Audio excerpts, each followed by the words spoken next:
రాజంపేట రాజకీయాల్లో మారుతున్న సమీకరణాలు ఇప్పుడు కొత్త చర్చలకు దారితీస్తున్నాయి. ఒకప్పుడు ఒకే పార్టీ ఆధిపత్యంగా కనిపించిన ఈ నియోజకవర్గంలో ఇప్పుడు అనేక శక్తులు పోటీ పడుతున్నాయి. టీడీపీ వైఎస్ఆర్సీపీ ప్రభావాల మధ్య కొత్తగా జనసేన వేగంగా తన స్థానాన్ని విస్తరించుకుంటుండడం స్థానిక రాజకీయ వాతావరణాన్ని మరింత ఉత్కంఠభరితంగా మార్చుతోంది. గ్రామస్థాయి నుంచి పార్టీ నిర్మాణాన్ని బలోపేతం చేయడం, అసంతృప్త వర్గాలను ఆకర్షించడం వంటి వ్యూహాలతో క్షేత్రస్థాయిలో జనసేన చురుకుదనం చూపిస్తోంది. ఇదే సమయంలో టీడీపీ అంతర్గత సమన్వయం, నాయకత్వ పాత్రపై జరుగుతున్న చర్చలు కూడా రాజకీయ దిశను ప్రభావితం చేస్తున్నాయి. ఒకే కూటమిలో ఉన్నప్పటికీ నాయకుల మధ్య కనిపిస్తున్న పోటీ వాతావరణం స్థానిక రాజకీయాల్లో కొత్త డైనమిక్స్ను సృష్టిస్తోంది. ఈ నేపథ్యంలో రాబోయే ఎన్నికల సమీకరణాలు ఎలా మారుతాయన్నది ఆసక్తికరంగా మారింది. రాజంపేటకు రాజకీయ ప్రాధాన్యత ఎంత ఉంటుందో సాంస్కృతిక గౌరవం కూడా అంతే ఉంటుంది. కడప, చిత్తూరు, నెల్లూరు జిల్లాల ప్రభావాలు కలిసిన సామాజిక నిర్మాణం రాజంపేట ప్రత్యేకత. 3 ప్రాంతాల రాజకీయ ధోరణులు ఇక్కడ కలుస్తాయి. అందుకే ఇక్కడి ఓటరు తీర్పు చాలాసార్లు రాజకీయ విశ్లేషకుల అంచనాలను తారుమారు చేసింది. ఒకప్పుడు తెలుగుదేశం పార్టీకి అజేయ కోటగా పేరొందిన ఈ నియోజకవర్గం నుంచి బలిజ సామాజిక వర్గానికి చెందిన పలువురు నాయకులు ఎమ్మెల్యేలుగా ఎన్నికై మంత్రులుగా, ప్రభుత్వ విప్పులుగా బాధ్యతలు నిర్వహించారు. టీడీపీకి ఈ ప్రాంతంలో ఎంతటి బలం ఉండేదో దానికి ఇదే నిదర్శనం. అయితే రాజకీయాల్లో శాశ్వతంగా ఏది నిలిచిపోదు. ప్రజాభిప్రాయాలు మారుతాయి, నాయకత్వాలు మారుతాయి, రాజకీయ సమీకరణాలు మారిపోతాయి. అదే పరిస్థితి రాజంపేటలో కూడా కనిపిస్తోంది. ఒకప్పుడు టీడీపీకి అండగా నిలిచిన ఓటర్లు తర్వాత కాంగ్రెస్ వైపు మొగ్గు చూపారు. అనంతరం వైఎస్ఆర్ కాంగ్రెస్ పార్టీ ఈ ప్రాంతంలో బలమైన పునాదులు వేసుకుని తన ప్రభావాన్ని పెంచుకుంది. దీంతో రాజంపేట రాజకీయ ముఖ చిత్రం పూర్తిగా మారిపోయింది. ప్రస్తుతం రాష్ట్రంలోని దాదాపు అన్ని నియోజకవర్గాల్లో అధికార కూటమి పార్టీలు 2029 ఎన్నికలను దృష్టిలో పెట్టుకుని కార్యాచరణ ప్రారంభించినప్పటికీ రాజంపేటలో మాత్రం టీడీపీ ఆశించిన స్థాయిలో చురుకుదనం కనిపించడం లేదనే అభిప్రాయం రాజకీయ వర్గాల్లో వినిపిస్తోంది. కార్యకర్తల కొరత లేకపోయినా వారిని సమర్థవంతంగా నడిపించే నాయకత్వ లోపం ఉందని కొందరు విశ్లేషకులు అభిప్రాయపడుతున్నారు. పార్టీ నిర్మాణం కంటే ఇతర అంశాలకే ప్రాధాన్యం పెరిగిందనే విమర్శలు కూడా వినిపిస్తున్నాయి.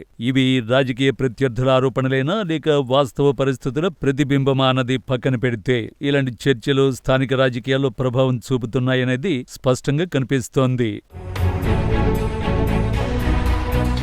ఇలాంటి పరిస్థితుల్లోనే రాజంపేటలో జనసేన పార్టీ పేరు ఎక్కువగా వినిపించడం ప్రారంభమైంది.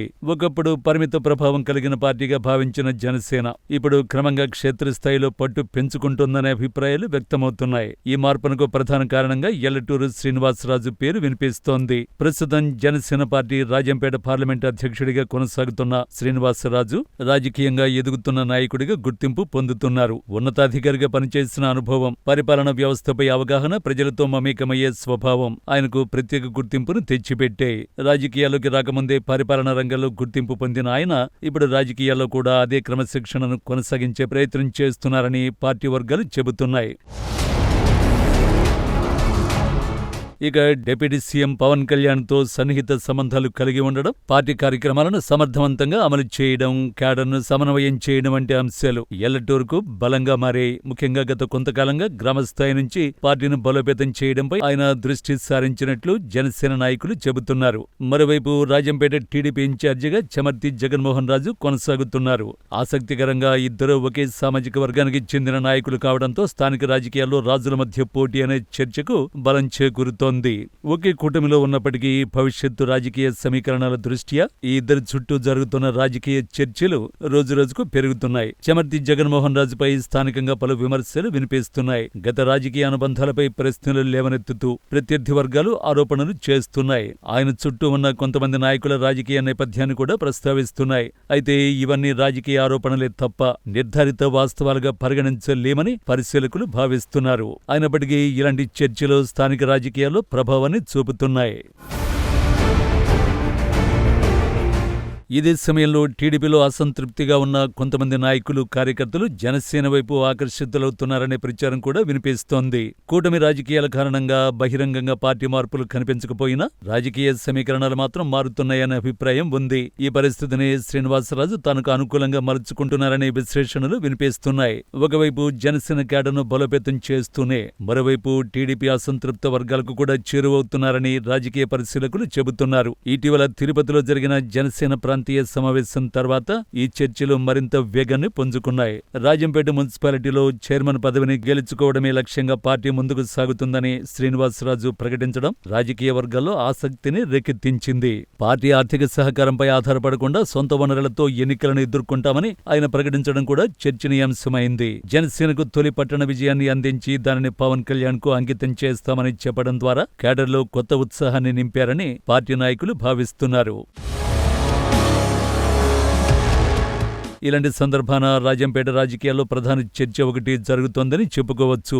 భవిష్యత్తులో కూటమి సీట్ల పంపకం ఎలా ఉండబోతోంది? జనసేన బలం మరింత పెరిగితే ఈ సీటుపై ఆ పార్టీ హక్కు కోరుతుందా? టీడీపీ స్థానిక నాయకత్వంపై కొనసాగుతున్న అసంతృప్తి రాజకీయ సమీకరణాలను ప్రభావితం చేస్తుందా అనే ప్రశ్నలు రాజకీయ వర్గాల్లో వినిపిస్తున్నాయి. వచ్చే ఎన్నికలకు ఇంకా సమయం ఉన్నప్పటికీ ప్రస్తుతం కనిపిస్తున్న రాజకీయ పరిణామాలు మాత్రం రాజంపేటలో కొత్త శక్తి సమీకరణాలు రూపుదిద్దుకుంటున్నాయనే సంకేతాలు ఇస్తున్నాయి. ఒకవైపు వైసీపీ తన ప్రభావాన్ని నిలబెట్టుకునేందుకు ప్రయత్నిస్తుండగా మరోవైపు టీడీపీ తన పాదబలాన్ని తిరిగి సంపాదించుకోవలసిన పరిస్థితి ఎదుర్కొంటోంది. అదే సమయంలో జనసేన మాత్రం అవకాశాలను అందిపుచ్చుకుని తన రాజకీయ విస్తరణను వేగవంతం చేయాలని చూస్తోంది. మొత్తానికి రాజకీయ ప్రయాణంలో ఎవరు విజేతగా నిలుస్తారు? పాత కోటను ఎవరు కాపాడుకుంటారు? కొత్త రాజకీయ శక్తిగా ఎవరు ఎదుగుతారు అనే ప్రశ్నలకు సమాధానం రానున్న రోజుల్లోనే తేలనుంది. కానీ ప్రస్తుతం రాజంపేట రాజకీయ వేదికపై వినిపిస్తున్నది ఒకే మాట.